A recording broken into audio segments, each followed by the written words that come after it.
Hello everyone, I am Aman. YouTube study में आप सभी का स्वागत है। शुरू करते हैं आज का करंट अफेयर्स। हाल ही में आर्टिफिशियल इंटेलिजेंस और अनुसंधानों में तेजी के लिए भारत का पहला नवोदय एआई टेक्नोलॉजी सेंटर किसके द्वारा विकसित किया जाएगा?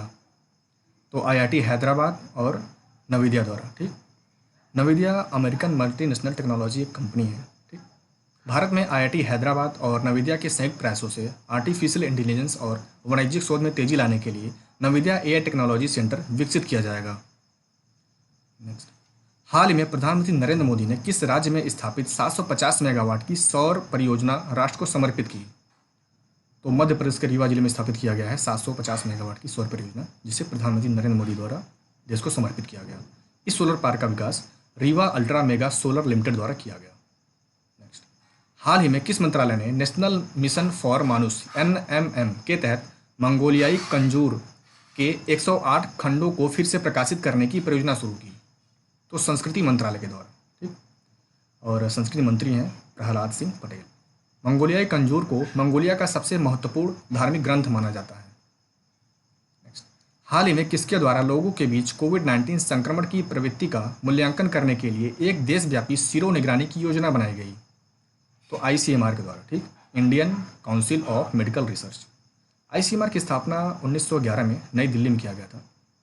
इसका हेडक्वार्टर नई दिल्ली में है और डायरेक्टर जनरल हैं डॉक्टर बलराम भार्गव।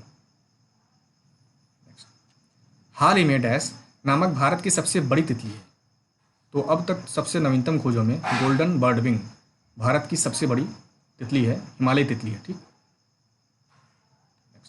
हाल ही में किस राज्य में योप्थिमा वाटसोनी तितली को वन्य जीव शोधकर्ताओं की एक टीम ने लगभग 61 साल बाद खोज निकाला? तो त्रिपुरा राज्य में। ठीक, इस प्रजाति को अंतिम बार वर्ष 1958 में मणिपुर में देखा गया था। नेक्स्ट, हाल ही में फैन थ्रोटेड छिपकली की नई प्रजाति किस राज्य में खोजी गई? तो उत्तरी कर्नाटक के बागलकोट जिले में। ठीक, इस नई प्रजाति का नाम सीताड़ा धरवांसेसिस है। ठीक, और यह धारवाड़ की चट्टानों में की बंजर भूमि में रहती है। ठीक, संयुक्त राष्ट्र मादक पदार्थ एवं अपराध कार्यालय UNODC की नवीनतम रिपोर्ट के अनुसार सबसे ज़्यादा अफीम जब्ती किस देश में हुई है? तो ईरान में। ठीक, ईरान, अफगानिस्तान और पाकिस्तान के बाद 2018 में भारत में अफीम की सबसे चौथी बड़ी जब्ती हुई है। UNODC यानी United Nations office on drug and crime. इसकी स्थापना 1997 में किया गया था। हेडक्वार्टर वियना, जो कि ऑस्ट्रिया की राजधानी है, और हेडक्वार्टर और इनके जो हेड हैं वो गाडा वाली हैं। ठीक, गाडा वाली। हाल ही में किस देश ने ठोस ईंधन वाहक रॉकेट KZ-11 का पहला प्रक्षेपण किया जो असफल रहा? तो चीन के द्वारा किया गया था। नेविगेशन टेक्नोलॉजी और वीडियो वेबसाइट को और अधिक उन्नत बनाने के लिए चीन द्वारा रॉकेट कुईझोंग 11 या KZ-11 से 2 उपग्रहों के साथ लॉन्च किया गया था जो असफल रहा। हाल ही में किस देश ने अपने यहाँ भारतीय मीडिया के प्रसारण पर प्रतिबंध लगा दिया? तो नेपाल। ठीक, नेपाल के केबल ऑपरेटर्स ने दूरदर्शन को छोड़कर सभी प्राइवेट भारतीय न्यूज चैनलों पर प्रतिबंध लगा दिया। नेक्स्ट, हाल ही में किस देश ने वाणिज्यिक संचार उपग्रह एपस्टार 6D लॉन्च किया? तो चीन ने। ठीक, जिसका मुख्य उद्देश्य भारत प्रशांत क्षेत्र में विमान और समुद्री मार्गों के उच्च गुणवत्ता वाली वॉइस और ब्रॉडबैंड की डाटा सेवा प्रदान करना है। नेक्स्ट, हाल ही में ब्राजील द्वारा विकसित पहला पृथ्वी अवलोकन उपग्रह अमेजोनिया 1 किसके द्वारा लॉन्च किया जाएगा? तो इसरो के द्वारा लॉन्च किया जाएगा। ठीक, इसरो की जो एक व्हीकल है PSLV, polar satellite launch vehicle, उसके द्वारा इसे लॉन्च किया जाएगा।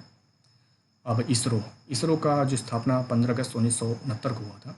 फाउंडर विक्रम साराभाई और हेडक्वार्टर बेंगलुरु में है और डायरेक्टर जनरल हैं इनके के शिवान रेड्डी। ठीक, हाल ही में गृह मंत्रालय द्वारा जारी पुलिस स्टेशनों की हालिया रैंकिंग के अनुसार किस पुलिस स्टेशन को सर्वश्रेष्ठ रैंकिंग हासिल हुई? तो नादौन पुलिस स्टेशन। ठीक, हिमाचल प्रदेश में हमीरपुर जिले के नादौन पुलिस स्टेशन को देश के सर्वश्रेष्ठ पुलिस स्टेशनों में स्थान दिया गया। नेक्स्ट, हाल ही में लॉयल टेक्सटाइल मिल्स ने किसके सहयोग से रीयूजेबल मास्क और PPE किट लॉन्च किया है? तो रिलायंस इंडस्ट्रीज लिमिटेड के सहयोग से। ठीक, लॉयल टेक्सटाइल्स मिल्स ने रिलायंस इंडस्ट्रीज और HEIQ स्विट्जरलैंड के साथ मिलकर ट्रिपल वायरल सील टेक्नोलॉजी से बने रीयूजेबल और PPE किट लॉन्च किए हैं।